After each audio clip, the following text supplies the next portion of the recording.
আজকে দেখতে যাচ্ছি স্পিড বোট যোগে মহেশখালী। এই ভিডিও জুড়ে আপনাদেরকে দেখাবো আমার স্পিড বোটের জার্নিটা কেমন ছিল সেটি। 6 নাম্বার ঘাট থেকে আমরা স্পিড বোটে উঠলাম। এটি আগামী কয়েক মিনিটের মধ্যে আমাদের পৌঁছে দিবে মহেশখালী।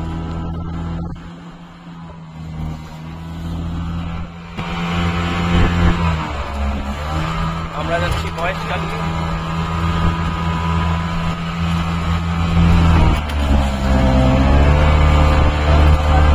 মুন্নি কেমন লাগছে? দুই মুন্নি, জনি ভাই আছে আমাদের সাথে।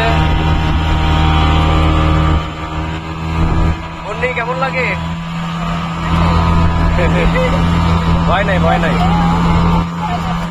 কোনো ভয় নাই। স্পিড বোটের জার্নিটা খুবই রোমাঞ্চকর ছিল।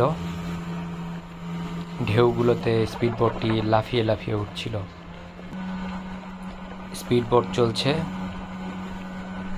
বুকে ভয়, আর সাইডের সিনগুলো দেখছি দারুণ। সাগরের নীল স্বচ্ছ পানিগুলো দারুণ দেখাচ্ছিল, সাথে আকাশ নীল। এই যে দেখুন কিভাবে দুলছিল আমাদের স্পিড বোটটি। জার্নিটা সত্যি ভয়ানক সুন্দর। যারা কক্সবাজার সমুদ্র সৈকতে অনেক টাকা ব্যয় করে খুব অল্প সময় স্পিড বোটের একটা এক্সপিরিয়েন্স নেন, তাদের জন্য এটি হতে পারে খুবই সুন্দর একটি বিকল্প।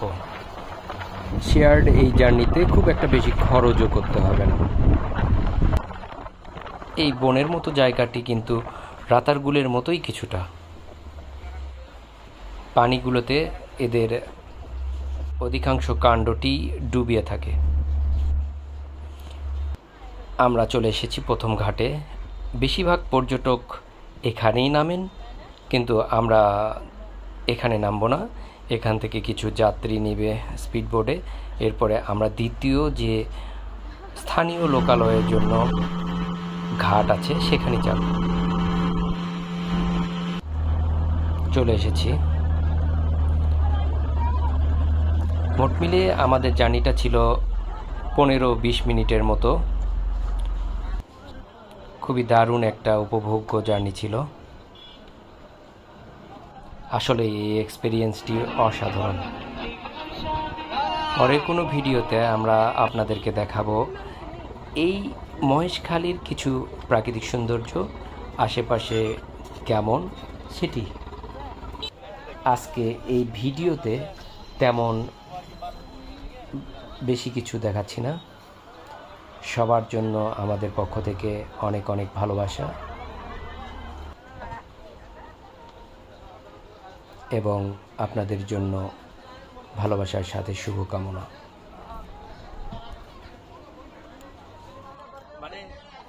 মহেশখালী নিয়ে পরের ভিডিওতে আমরা অনেক সুন্দর সুন্দর দৃশ্য আপনাদেরকে দেখাবো এবং সেটাতে আমাদের ফেরার যে এক্সপেরিয়েন্সটা সেটাও আপনাদের সাথে তুলে ধরব।